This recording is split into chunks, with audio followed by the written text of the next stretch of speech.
పేర్కొన్నారు. రాష్ట్రంలో ఖాళీగా ఉన్న ఎస్సీ ఎస్టీ ఉద్యోగాలను ప్రభుత్వం వెంటనే భర్తీ చేయాలని డిమాండ్ చేశారు. ఈ కార్యక్రమంలో గిరిజన విద్యార్థి సమాఖ్య నాయకులు, విద్యార్థులు పాల్గొన్నారు. తిరుపతి మహానగరంలో గిరిజన విద్యార్థి సమాఖ్య సమావేశాలను ఏర్పాటు చేయడం జరిగింది. ఈరోజు మా యొక్క ప్రధానమైనటువంటి డిమాండ్ మేము ఇక్కడ చర్చించబోతా ఉన్నాం. ఈ యొక్క రాష్ట్రంలో ఉన్నటువంటి కాంగ్రెస్ ప్రభుత్వం ఈరోజు బీసీ విద్యార్థుల రియంబర్స్మెంట్ కానీ, అలాగే ఎస్టీ ఎస్సీ విద్యార్థుల యొక్క స్కాలర్షిప్లు కానీ, ఇలాంటి వాటి మీద ఈరోజు సుదీర్ఘమైనటువంటి చర్చ జరగబోతా ఉంది. అంతేకాకుండా ఈ రాష్ట్రంలో గిరిజన ప్రజల సమస్యలు కానీ, విద్యార్థుల సమస్యలు కానీ చాలా కొరబడ్డాయి. వాటి మీద కూడా మేము సుదీర్ఘంగా ఇక్కడ చర్చించబోతా ఉన్నాం. మేము ఇక్కడ చర్చించినటువంటి అంశాలని మేము భవిష్యత్తులో ఈ రాష్ట్రంలో పెద్ద ఎత్తున ఉద్యమాల దిశగా తీసుకొని వెళ్ళి మా యొక్క హక్కులని సాధించుకోవడానికి మేము సమాయత్తం కాబోతా ఉన్నాం. శ్రీ తాతయ్యకుంట అమ్మవారి లక్ష కుంకుమార్చనను అత్యంత వైభవంగా నిర్వహించామని ఆలయ చైర్మన్ చింతాభరణి యాదవ్ తెలిపారు.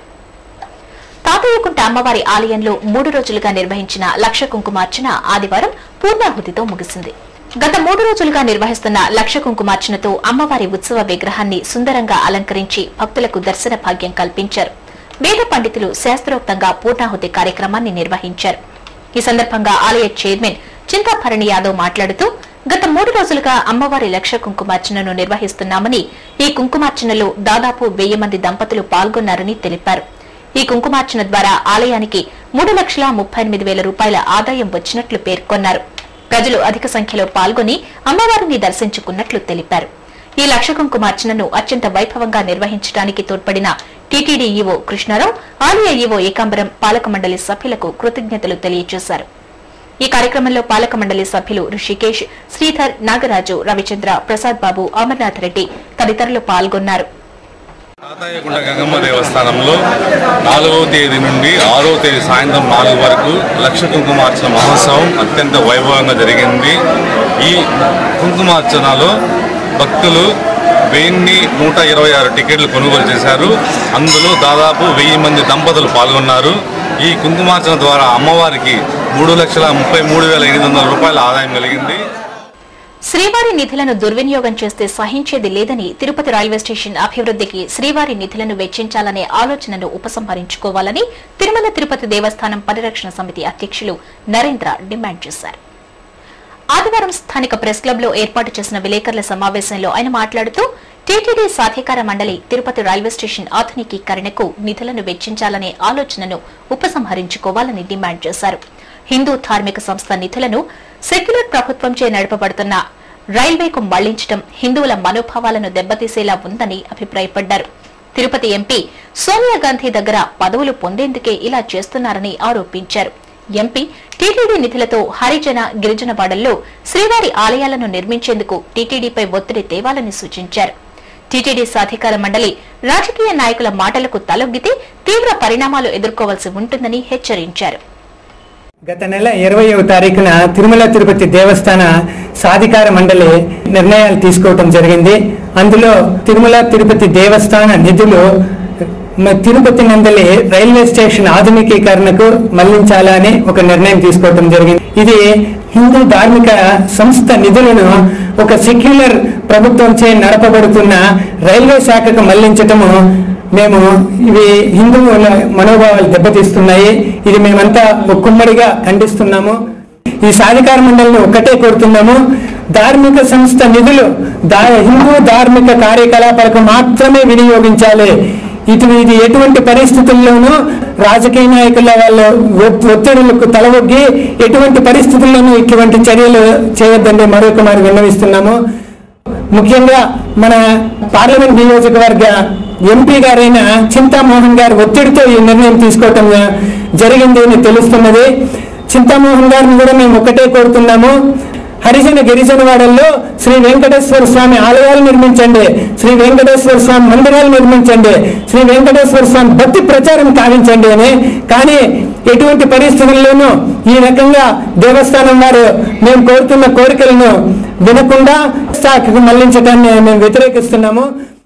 కాంగ్రెస్ పార్టీ అధిష్టానం తలపెట్టిన వ్యూహం సఫలీకృతమైంది.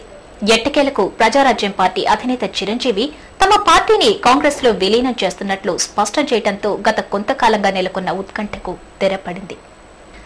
2.5 ఏళ్ల క్రితం సామాజిక న్యాయం, ప్రేమే లక్ష్యం సేవే మార్గం అన్న నినాదంతో శ్రీవారి పాద పద్మాల చెంత పురుడు పోసుకున్న ప్రజారాజ్యం పార్టీ ఆరంభంలో భారీ అంచనాలతో దాదాపు అధికారంలోకి రావటం ఖాయం అనుకున్నంత పని చేసింది. ప్రజారాజ్యం పార్టీని ప్రకటించేందుకు తిరుపతిలో నిర్వహించిన భారీ బహిరంగ సభకు సుమారు 4 లక్షల మంది అభిమానులు హాజరవడంతో అన్ని రాజకీయ పార్టీల వెన్నులో వణుకు పుట్టింది. అయితే అనుభవ లోపమో లేక భవిష్యత్తు ప్రణాళికల రూపకల్పన వైఫల్యమో తెలియదు కానీ గత ఎన్నికల్లో ఆ పార్టీ చతికిలపడింది. ఊహించిన స్థాయిలో ఫలితాలు సాధించలేకపోవడంతో తీవ్ర నిరాశ ఎదురైంది. అయినా ప్రజల తీర్పును శిరసా వహించాలి అనే లక్ష్యంతో ఎన్ని అడ్డంకులు ఎదురైనా పార్టీని బలోపేతం చేయాలనే దృఢ సంకల్పంతో నాయకులు కార్యకర్తలు సమిష్టిగా ముందుకు సాగారు. అయితే దివంగత నేత రాష్ట్ర మాజీ ముఖ్యమంత్రి డాక్టర్ వైఎస్ రాజశేఖర్ రెడ్డి దుర్మరణంతో రాష్ట్రంలో చోటు చేసుకున్న పరిణామాలు కాంగ్రెస్ పార్టీకి పెద్ద తలనొప్పిగా మారాయి.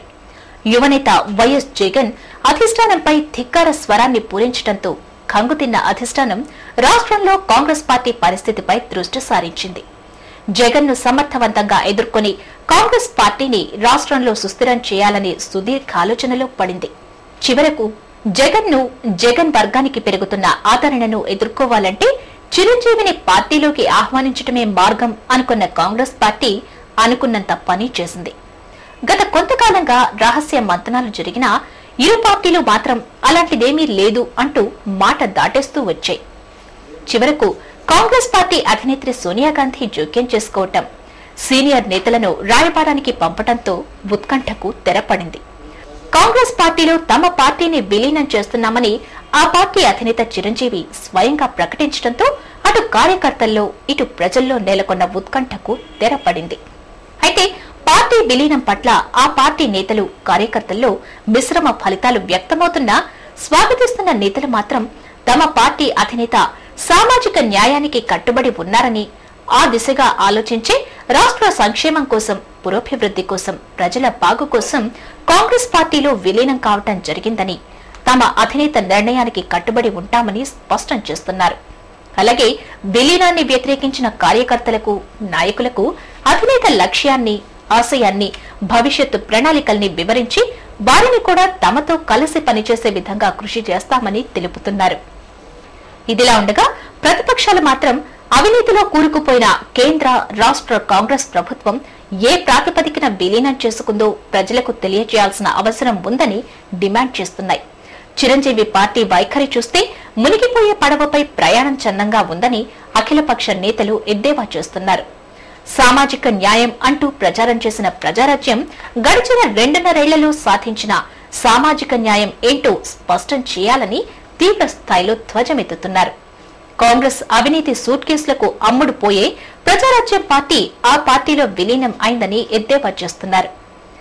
ఏది ఏమైనా ప్రజారాజ్యం పార్టీ విలీనం కాంగ్రెస్ కు ఉపయుక్తంగా మారినా ప్రజారాజ్యం పార్టీపై ప్రజలు, కార్యకర్తలు పెట్టుకున్న నమ్మకం మాత్రం అధోగతి పాలైందనటంలో ఎంత మాత్రం అతిశయోక్తి కాదేమో అనిపిస్తోంది.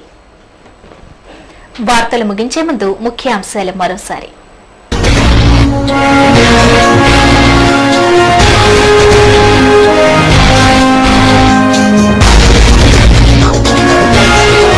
కాంగ్రెస్ పార్టీలో ప్రజారాజ్యం విలీనం స్వాగతిస్తున్న పీఆర్పీ నేతలు, అవకాశ రాజకీయమే అంటున్న అఖిల పక్షం. ప్రభుత్వం ప్రజా ఆరోగ్య విషయంలో ఇండియన్ మెడికల్ అసోసియేషన్ ను భాగస్వామ్యం చేయాలి. 160వ రాష్ట్ర వర్కింగ్ కమిటీ సమావేశంలో ప్రముఖ వైద్య నిపుణులు సమరం. శ్రీవారి నిధుల్ని దుర్వినియోగం చేస్తే సాధించేది లేదు, తిరుమల తిరుపతి పరిరక్షణ సమితి హెచ్చరిక.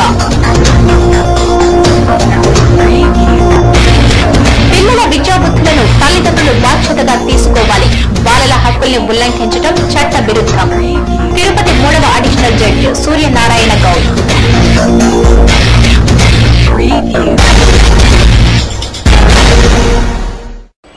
ఈ వార్తలు ఇంతటితో సమాప్తం. సమగ్ర సమాచారంతో న్యూస్ విజన్ లో మళ్ళీ కలుసుకుందాం. అంతవరకు సెలవు. నమస్కారం.